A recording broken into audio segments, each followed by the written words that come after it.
tempat ini. Tempat ini juga punya sejarah yang luar biasa. Nampak di depan kita ada bangunan lama. Kalau yang pertama dibangun dulu ini hampir 800 tahun yang lalu. Namun pembaharuannya mungkin di tahun 82. Berarti untuk umur masjid ini sekarang yang baru ini kurang lebih berapa tahun? 43 tahun yang sekarang yang baru ini ya. Tapi kalau dulu yang dihitukannya hampir 800 tahun yang lalu. Yang pertama kita lihat di sini yang disebut dengan Masjid Al-Ghamamah. Masjid apa? Masjid Al-Ghamamah. Masjid Al-Ghamamah ini adalah masjid yang bersejarah di mana di sini pernah turun mukjizat kepada baginda Rasulullah Shallallahu Alaihi Wasallam. Yang pertama di sini terjadi 3 kejadian atau 3 peristiwa. Di antaranya yang pertama peristiwa apa? Sholat istisqa. Pada saat itu Madinah dilanda dengan kekeringan yang berkepanjangan. Sehingga para sahabat mengadu kepada baginda Rasulullah SAW. Ya Rasulullah, kalau memang keadaan panas berkepanjangan seperti ini, pertanian kami mungkin tidak akan menghasilkan yang terbaik. Sehingga berunjukan kepada Rasulullah agar melakukan atau berdoa. Maka pada saat itu Rasulullah SAW mengajak para sahabat untuk melaksanakan sholat istisqa atau sholat minta hujan. Itu peristiwa yang pertama. Sehingga pada saat itu Rasulullah SAW melaksanakan sholat bersama para sahabat. Sehingga setelah itu berdoa, lalu awan itu menaungi langsung di atas baginda Rasulullah SAW atau di atas Masjid Al-Ghamamah. Ghamamah itu artinya awan ya. Yang selanjutnya peristiwa yang kedua pelaksanaan sholat Idul Fitri dan Idul Adha. Kenapa? Karena pada saat itu umat Islam sudah banyak di sini sehingga tempat itu tidak bisa memadai. Tempat itu tidak cukup untuk mengumpulkan para jamaah karena pada saat itu umat Islam sudah banyak. Maka baginda Rasul mengajak para sahabat untuk melaksanakan sholat Idul Fitri dan Idul Adha itu di lapangan. Makanya ini dikembalikan lagi. Awalnya ibu tempat ini pasar, ke sana pasar murah dulu. Kalau ngantar belanja agak ribet. Ustaz, saya mau belanja, tinggal tunjukin nih pasar murah ke sini bu, di sini. Dari sini sampai ke sana pasar murah. Di sini jalan murah banget. Nah Pak Haji tahu, ini mah udah bolak-balik, makanya tahu dia.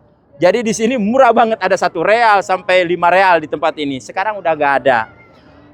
Untuk selanjutnya peristiwa yang ketiga Rasulullah SAW pernah melaksanakan sholat untuk seorang raja Al-Najasyi ya.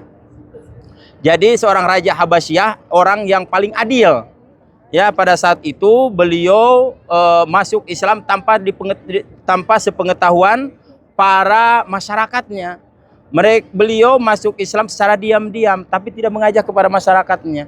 Sehingga juga beliau punya keutamaan karena ketika pertama awal para sahabat hijrah dari kota Mekah itu ke Habasyah, bukan ke sini dulu, ke Habasyah dulu, Habasyi. Kalau sekarang apa namanya Habasyi itu? Tahu nggak Habasyah? Al-Habasyah. Di sana, jauh di sana. Mau ke sana? Jauh saya juga belum pernah. Ya baru di sini aja. Namun di tempat ini tidak ada keutamaan. Kalau memang kongang, ibu ada waktu untuk datang ke tempat ini dibukanya dari habis sholat subuh sampai jam 9 atau jam setengah 11. Kalau sore ini dibukanya dari jam berapa? Dari jam habis asar sampai sebelum maghrib itu dibuka di sini. Kalau mau sholat di sini tidak ada keutamaan terkecuali kita sholat tahiyatul masjid. Itu yang kedua itu adalah Masjid Abu Bakar As-Siddiq radhiyallahu an. Masjid Sayyidina Abu Bakar As-Siddiq radhiyallahu an sepeninggal baginda Rasulullah, Sayyidina Abu Bakar ada juga versi yang pertama melakukan sholat ketika memimpin Idul Adha Idul Fitri beliau di tempat ini. Jadi diwakafkan atas nama Sayyidina Abu Bakar As-Siddiq radhiyallahu anhu. Sedangkan yang di belakang itu adalah Masjid Sayyidina Ali. Sayyidina Ali radhiyallahu an. Ada 2 versi sejarah. Yang pertama Sayyidina Ali radhiyallahu an sepeninggal sahabat-sahabat yang lain ketika beliau menjadi raja, maka beliau ketika memimpin menjadi khalifah, maka beliau memimpin sholatnya di tempat ini untuk Idul Fitri atau sholat-sholat besar yang lainnya di sini. Sehingga diwakafkan atas nama Masjid Sayyidina Ali radhiyallahu anhu. Ada juga yang menyebutkan bahwa ketika baginda Rasulullah SAW sedang berkhutbah di sini, Sayyidina Ali sebagai penjaga di tempat itu. Jadi Sayyidina Ali kalau diistilahkan sekarang jadi apa ya? Kalau penjaga presiden itu apa namanya? Panpres. Panpres. Jadi Sayyidina Ali selalu berdekatan dengan Rasulullah SAW sekalipun waktu baginda Rasulullah SAW akan hijrah dari kota Mekah ke kota Madinah, yang menggantikan di tempat tidur itu adalah Sayyidina Ali radhiyallahu. Itulah keberanian Sayyidina Ali, seorang pemuda dan juga sekaligus bahwa beliau itu adalah sahabat Nabi dan juga menantunya sekalipun sepupunya. Tidak ada keutamaan yang lain melainkan kita hanya berziarah saja ya, datang saja ke tempat. Oke.